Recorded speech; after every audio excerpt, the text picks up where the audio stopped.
हिंदी साहित्य के इतिहास को विभिन्न विद्वानों ने अपने मत अनुसार अलग अलग नाम से पुकारे हैं। जैसे कोई विद्वान आदिकाल को चारण काल कहता है, तो कोई प्रारंभिक काल कहता है, कोई आरंभिक काल कहता है, तो कोई वीरगाथा काल कहता है।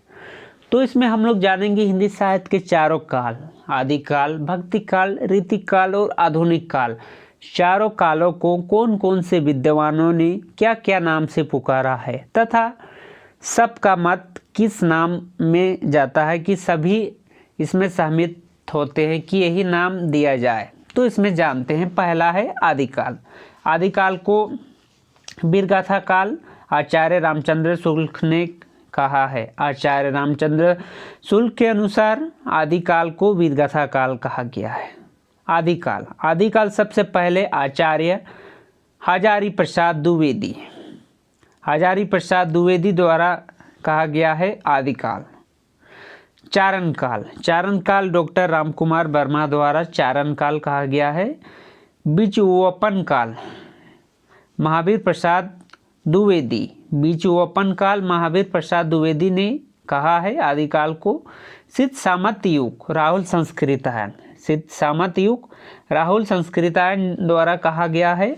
आरंभिक काल मिश्र बंधु द्वारा आदिकाल को आरंभिक काल कहा गया है। प्रारंभिक काल डॉक्टर गणपति चंद्रगुप्त द्वारा कहा गया है आरंभिक काल। आप जानते हैं भक्तिकाल। आदिकाल के बाद आता है भक्तिकाल। तो भक्तिकाल का काल सीमा सबके मत अनुसार 1350 ईस्वी से लेकर 1650 ईस्वी माना गया है, जिसमें सभी साहित्यकार का इसमें मत है। और आदिकाल का 1000 से तो 1350 से। तो इसमें जानते हैं भक्तिकाल, जो कि 1350 से 1650 सभी का मत है। तो मध्य काल इसको कहा गया है माध्यमिक काल।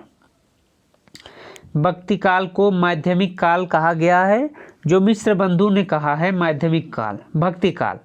भक्तिकाल को सर्वप्रथम भक्तिकाल आचार्य रामचंद्र शुक्ल, डॉक्टर रामकुमार वर्मा और हजारी प्रसाद द्विवेदी ने सर्वप्रथम कहा है भक्तिकाल। पूर्व मध्यकाल डॉक्टर गणपति चंद्र गुप्त, जिसमें पहला में भी देखिए आदिकाल में आचार्य हजारी प्रसाद द्विवेदी आदिकाल कहा है, उसका ही मत सबने माना। दूसरा में भक्तिकाल भी आचार्य हजारी प्रसाद द्विवेदी ने ही कहा था। रामचंद्र शुक्ल और डॉक्टर रामकुमार वर्मा तीनों ने कहा, तो इसमें भी आचार्य हजारी प्रसाद द्विवेदी का मत को माना गया। तीसरा है रीतिकाल को सबके मत अनुसार 1650 से लेकर 1850 ईस्वी तक माना गया है। सभी विद्वानों ने रीतिकाल को 1650 से लेकर 1850 ईस्वी तक माना है। तो इसको अलंकृत काल मिश्र बंधु ने कहा। रीतिकाल को अलंकृत काल मिश्र बंधु ने कहा। उसके बाद इसको रीतिकाल आचार्य रामचंद्र शुक्ल, डॉक्टर रामकुमार वर्मा, हजारी प्रसाद द्विवेदी, यानी तीनों ने इसको रीतिकाल कहा। इसमें भी देखिए हजारी प्रसाद द्विवेदी का मत है, यानी आचार्य हजारी प्रसाद द्विवेदी में आदिकाल उनके अनुसार आदिकाल नाम हुआ, भक्तिकाल भी उनके अनुसार हुआ और रीतिकाल भी उनके अनुसार ही हुआ, यानी कि तीनों। और रामचंद्र शुक्ल ने भी 2 में उनके अनुसार नाम हुआ, जिससे भक्तिकाल में भी रामचंद्र शुक्ल ने भक्तिकाल कहा है, रीतिकाल भी रामचंद्र शुक्ल ने ही कहा है। श्रृंगारकार विश्वनाथ त्रिपाठी ने कहा है।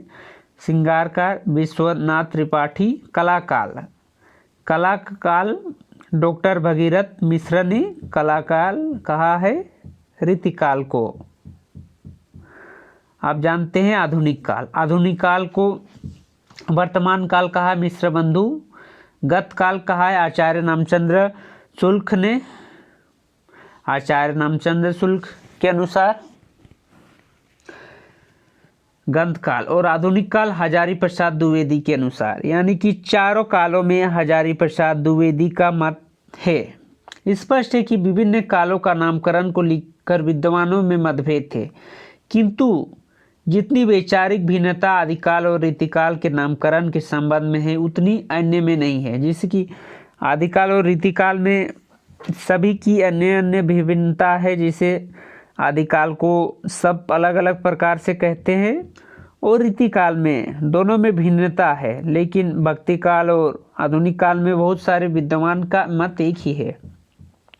आप जानते हैं साहित्य इतिहासकारों द्वारा दिए गए भिन्न भिन्न नामों के पश्चात जो सर्वमान्य नाम है वह निम्नलिखित है। सर्वमान्य नाम में है आदिकाल, सबने आदिकाल को आदिकाल माना 1000 ईस्वी से 1350 ईस्वी तक।